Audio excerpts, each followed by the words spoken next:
Bon les amis, aujourd'hui c'est une très belle journée, il fait super beau. On repart au chantier, on va s'attaquer aux pignons opposés. Et on a les chauffagistes aussi qui sont sur place. Donc je vais les rejoindre direct, on va prendre la moto, on va se faire un petit plaisir.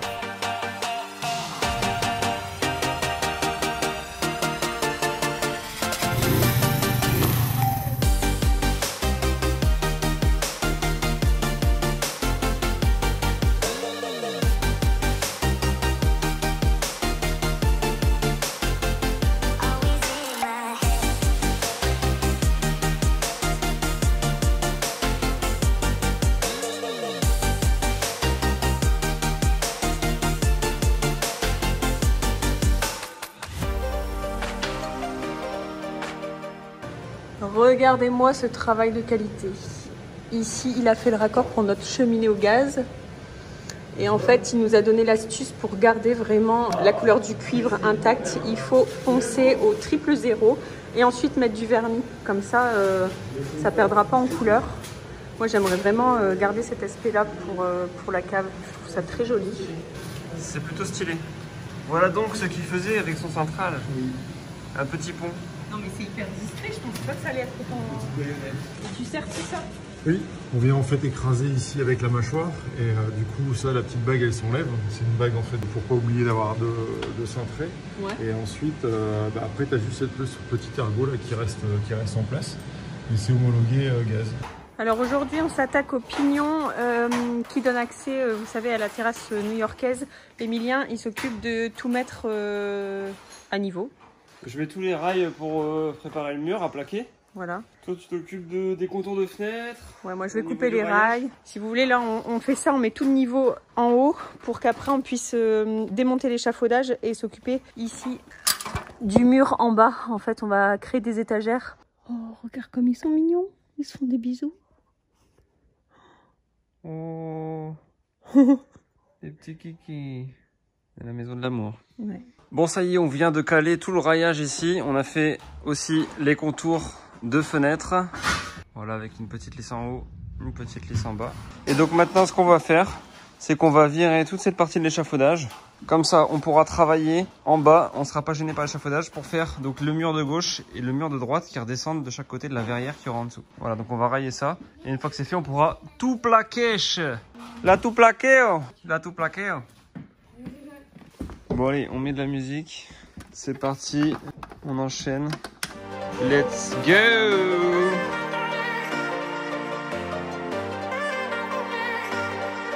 Donc on va faire toute l'ossature métallique au sol, et puis ici on va écrire nos prénoms, la date sur ce mur-là, et ce sera voilà, gravé à jamais dans la pierre. Alors on pousse ça ici, on va venir. On va venir. Là on n'est pas trop mal hein. Et là qu'est-ce qu'on fait? On va pouvoir mettre notre semelle au sol. On a encore semelle à tous. On a encore le pétard dans le garage, non? Oh, le pétard. Oh, le pétard. Le pétard. Le pétard. Oh, mon téléphone. Mon téléphone. Au travail. Encore du travail.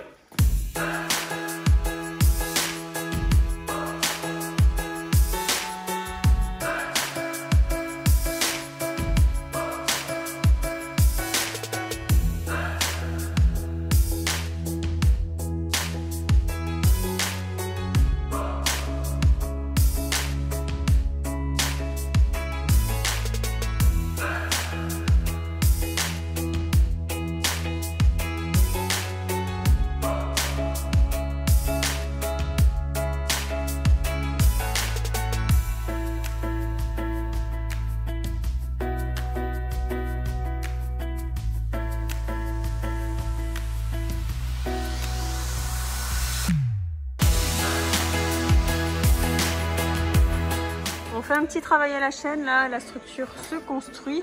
On est en train de faire le bas de l'étagère en comptant en fait l'épaisseur de la dalle qui va faire 17 cm. On a rajouté un petit peu pour que l'étagère puisse commencer à 20 cm du sol. Et voilà. Voilà. C'est solide mon gars. Je vais vous mettre une petite inspi juste là de l'étagère qu'on souhaite faire. En fait, c'est une étagère maison qu'on va faire en placo avec des grosses planches en bois, en suard, comme... En fait, on a choisi le même bois que notre table de salle à manger. J'arrête pas de suard. Oh, putain. C'est pour ça qu'on a choisi ça comme bois. Parce que cette maison, elle est faite à la sueur du front. D'accord. Je vais vous montrer le bois de notre table de salle à manger. Parce que la table, elle est juste là. Voilà, ça c'est du bois exotique. C'est du suard et c'est vraiment du bois massif. Il est canon. Donc nos étagères seront comme ça. Bon, on s'en sort bien. On a fait un côté. Je vous montre de très loin. Voilà, on a la structure de notre étagère. Juste après, on fait l'autre côté. Et après, bam, on plaque. Bim, habito. Bam, boum. Bim, boum, bam. Habitoche. Ça les amis, Ça claque le tête sur l'habito. les meilleurs cookies du monde. The best cookie ever. Excellent. Je fais la traduction anglaise parce qu'on a une communauté anglophone. Ok, allez, on mange le petit muffin. On se fait plaisir. Le petit café. Oh. Café au carnaval. Après, je sais pas quoi vous dire. Mais rien. ça me dit rien. En tout cas, ça va aller vite. Regardez, il reste plus que les murs de chaque côté à plaquer là. Bim. Ça, c'est vite fait. Et boum. Chauffage au sol, enduit, déménagement, crémaillère.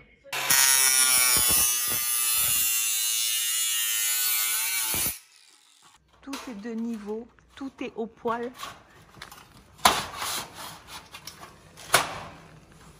Regarde. Magnifique. Regarde la bulle, c'est bon. Voilà. Allez, moi je m'en vais. Bonne soirée. C'est tout pour moi. Maintenant, il ne reste plus qu'à plaquer. Les niches sont faites. Les chiens peuvent aller se coucher. Les chiens peuvent aller se coucher, d'accord. Et nous, on continue.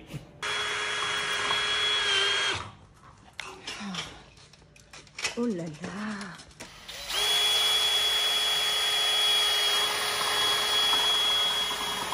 Donc là, c'est parti, on commence à plaquer. Plaque habito. Oui. On l'a dit 15 fois, plaque habito, 2 fois plus solide, qu'un mur de parpaing. Ok, c'est parti. Oh.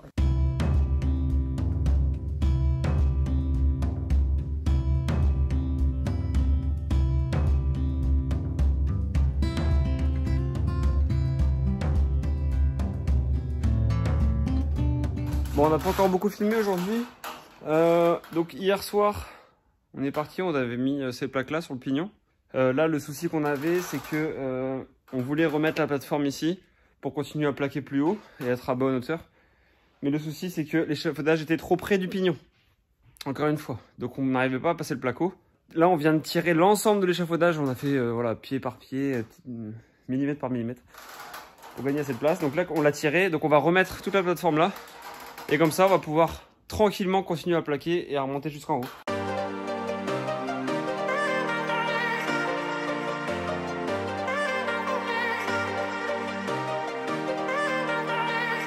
On a un nouveau caméraman.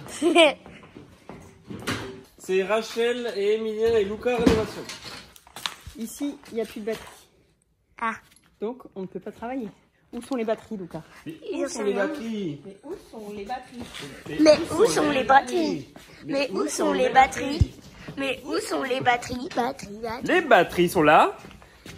Tu me filmes pas là? Mais où sont les batteries? Les batteries sont là. Et Luca est là. On va visser du habito. Du habito. Du Qui c'est qui a pas rangé ses bras de robot? Parce que moi, à ce moment-là, je vais devenir un robot.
a acheté des plaques d'isolant, mais ça rentre pas dans la 1007.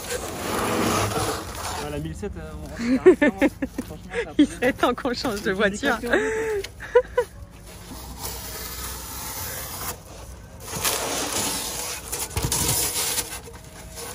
Hola, hola, hola la famille. Bon, qu'est-ce qu'on va faire aujourd'hui?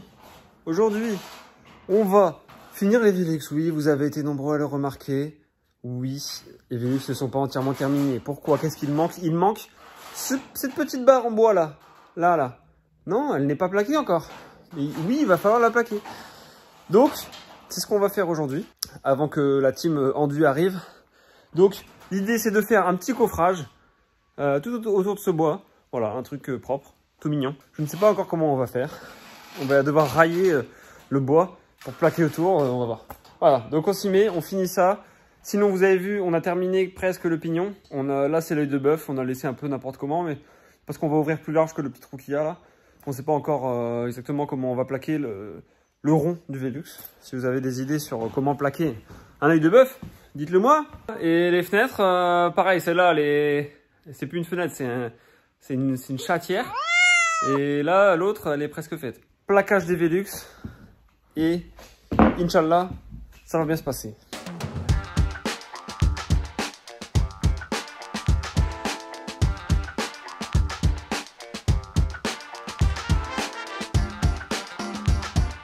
Bon voilà, après quelques tests, on a décidé comment on allait faire. Donc, on a placé une fourrure, ici un rail sur ce bois. Voilà, on a placé une première plaque, un premier morceau ici. Et donc, on va simplement visser un rail ici, une lisse là dans l'intérieur, de chaque côté, et venir mettre un morceau ici. Voilà, ça va faire le taf. Dites-nous si vous auriez fait autrement, ou si c'est la meilleure technique. On a mis un petit peu d'isolant là-dedans. C'est du 12. C'est du 12. C'est quoi du 12? C'est une petite languette de 12. Tu vois là, en bas on est à 12, en haut on est à 11,5. Oh, c'est la faute du Velux, c'est la faute du placo, c'est la faute du bois, c'est la faute de qui? Je ne dirai pas son nom, mais je pense que c'est à cause de toi. Allez, Karma, Karmato. Karmato. Regardez l'œil de bœuf, il est ridicule, n'est-ce pas?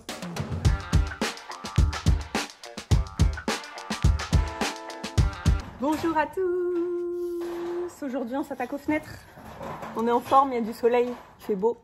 Je me suis encore une fois maquillée dans la voiture, j'en ai partout. Tu me l'as pas dit? Tu m'as rien dit. Bah je t'ai dit, te maquille pas, ça sert à rien, on va bosser sur le chantier non, déjà. Non mais ma tête démaquillée, ça va pas avec la fatigue. Bon, aujourd'hui on fait des encadrements de fenêtres. Voilà. En fait, on a décidé de s'éparpiller. À chaque fois qu'on fait une tâche, c'est-à-dire que là, hier, on a coffré le petit bois entre les Velux, mais à chaque fois, il y en a 6 à faire. Donc là, on en a fait 2, et on s'est dit, on va faire une pause. Là, on va faire les encadrements de fenêtres, et après, on s'attaquera à nouveau aux Velux. Comme ça casse un peu le rythme. Le problème qui se pose, c'est pour la plaque qui va aller ici. Côté ici, on va venir mettre un rail là, donc on va pouvoir visser la plaque qui sera comme ça ici, donc c'est facile. Ouais. Maintenant côté fenêtre, c'est complexe parce que la plaque est censée venir s'appliquer ici contre le bâti de la fenêtre. Voilà, l'idée c'est que ça vienne là comme ça.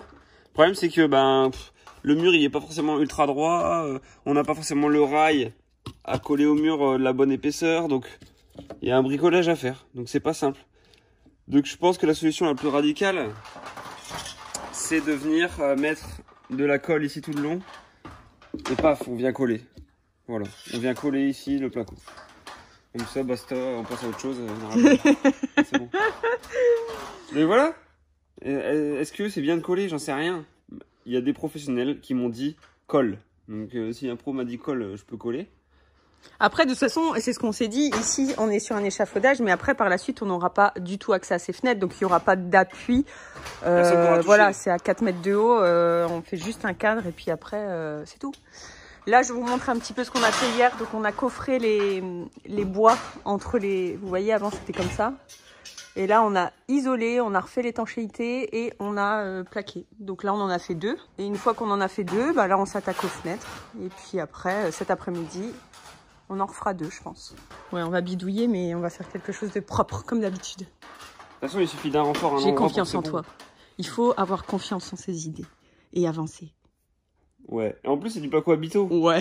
Donc il va pas se tordre beaucoup, tu vois. Ouais, c'est vrai. Il va pas gondoler masse, donc il va rester droit contre la fenêtre. Bon là, avant de commencer l'encadrement de fenêtre, on s'est rendu compte qu'il y avait un câble qui restait encore ici. Lui, il doit aller sur la terrasse. Il sert à quoi? Il sert à avoir un interrupteur au niveau de la terrasse pour allumer les lumières d'en bas de l'escalier, etc. qui permet de monter sur cette même terrasse. Donc ce câble-là, je vais le faire sortir ici. Il y a déjà une gaine avec déjà un câble. Je vais passer juste au-dessus une autre gaine. Je vais le faire sortir là. Ce câble, il va dans le mur là. Il descend juste en bas où il y aura un autre interrupteur. C'est ici que ça se passe. Donc ici, il y a déjà une gaine. On va en mettre une juste au-dessus. Donc il faut que j'arrive à percer. Tu vois quelque chose là? Ah! Je vois ton bout de bois. Ah! Ok. Bon, voilà, ça passe. Hop, c'est parti. Gaine en place. Envoyez le câblage. Et voilà, magico. On est bon. On peut plaquer.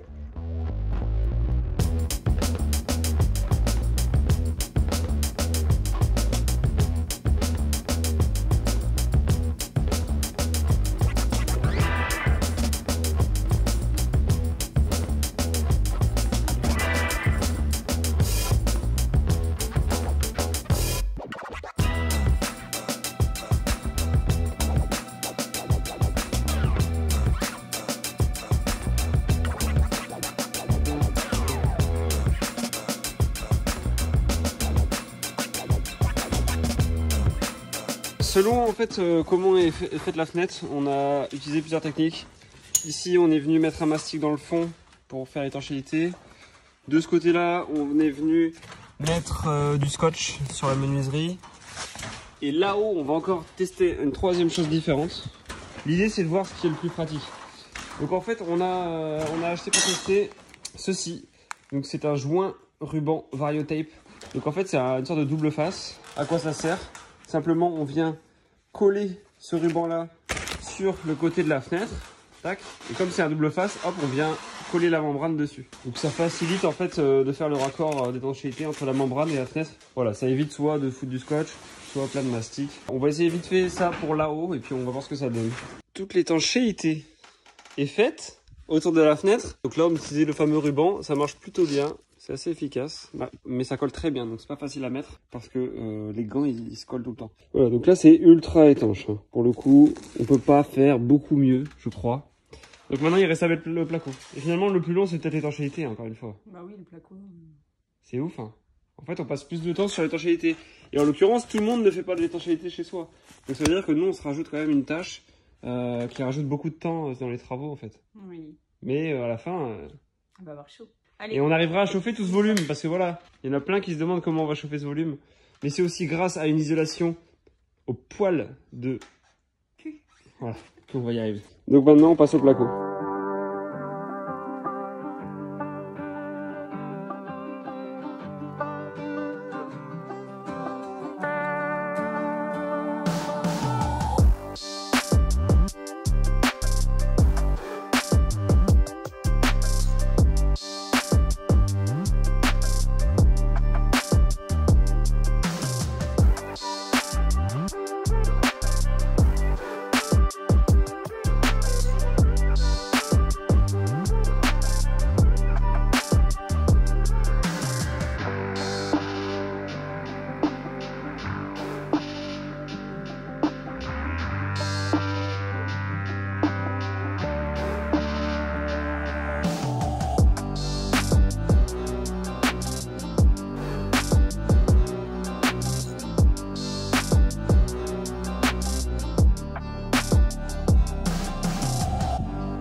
Tu as sorti ta scie japonaise. Ah, Katemodo. Ça, c'est une scie japonaise, les amis. D'accord? Aïe! Ça pique les dents. T'es con. Et la semaine prochaine, les enduiseurs arrivent. Pourquoi? Qu'est-ce qu'il faut? Il faut finir tous les Velux rapidement. Qu'est-ce qu'on a laissé, évidemment, en chemin? On a laissé ces petits coins là qu'il faut raboter. Ouais. Alors, on a utilisé une scie japonaise, d'accord? Pourquoi on appelle ça une scie japonaise? Oh non. Alors, un jour, il y a un gars. Et il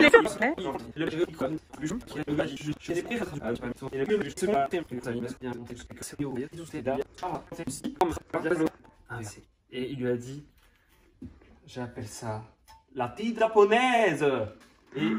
Et quelqu'un va venir te chercher. Tu sais, après cette vidéo, il y a un mec qui va venir pour t'interner. C'est pas possible. J'ai créé une scie Machiko. Cette scie a la particularité d'avoir des dents inversées. D'accord? Ça veut dire quoi?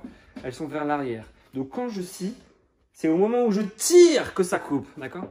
En fait, vous voyez cette histoire? On s'en bat les couilles. C'est juste pour vous dire qu'on utilise cette scie à main qui va très bien pour couper les angles. Pourquoi? Parce qu'en fait, j'ai juste à venir me plaquer contre le placo, utiliser la pente pour avoir une coupe droite et venir pac, pac, pac, pac, pac, pac, pac, pac, pac. Voilà, et regardez, viens voir en zoomé. Regardez la finition qu'on a. Et là, les enduiseurs, ils vont nous remercier. Ah ouais. Voilà. Yann, il va dire, Emilien, écoute, t'as fait un travail incroyable. On va pas mettre 3 jours, on va mettre une demi-journée. Voilà. T'as raison. Oui, parce qu'il faut le dire, au départ, on le faisait au multitool. Avec cette petite machine. On déglaguait un peu tout. Sauf qu'à chaque fois, oui, effectivement, ça coupait, mais la lame est très petite. Et c'était pas super net. Regardez comme ça va vite.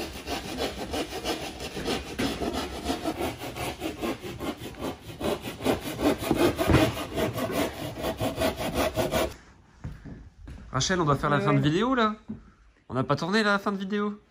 Donc cette semaine, résumé, qu'est-ce qu'on a fait? On a plaqué tout le pignon là-bas. On a plaqué les encadrements de fenêtres. On a quasiment terminé tous les détails au niveau des Velux. Donc la semaine prochaine, enduit de tous les rampants, tous les plafonds, les Velux. Donc ça va déjà donner un aspect un peu fini au plafond, ça va être canon. Là, on a un petit rendez-vous, mais putain, je peux pas vous dire. J'ai envie d'en parler, mais c'est incroyable. Incroyable. Ça va être fou. On dit à chaque fois. Franchement, non, mais abonnez-vous. Abonnez-vous à la chaîne parce qu'il va y avoir des vidéos, ça va être dingue. des choses ultra intéressantes. D'accord? C'est pas juste des trucs basiques. On va vous apporter des infos passionnantes. D'accord? Sur l'aménagement, la décoration, la petite touche. D'accord? Non, mais sérieusement, abonnez-vous. Voilà, vous êtes nombreux à regarder les vidéos. C'est gratuit. Sans être abonné. C'est gratuit, nous, ça nous fait juste kiffer. C'est que vous vous abonniez. Voilà. Est-ce que je suis en train d'insister? Oui, totalement. Abonnez-vous. Non, voilà. Donc, on vous laisse pour cette semaine.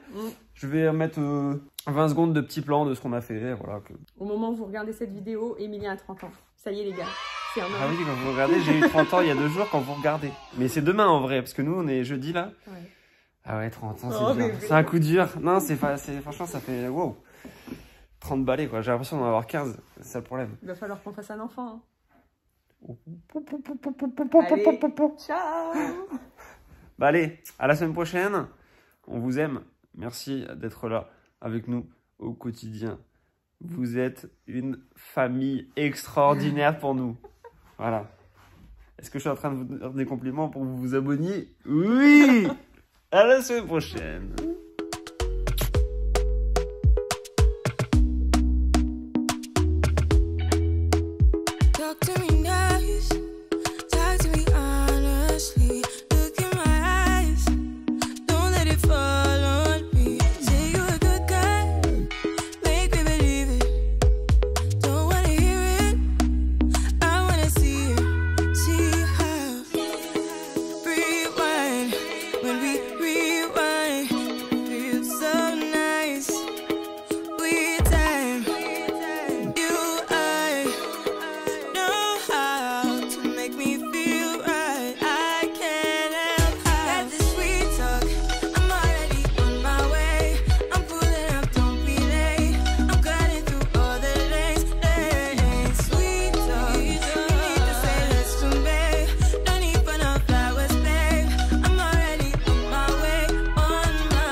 Yes, crashing.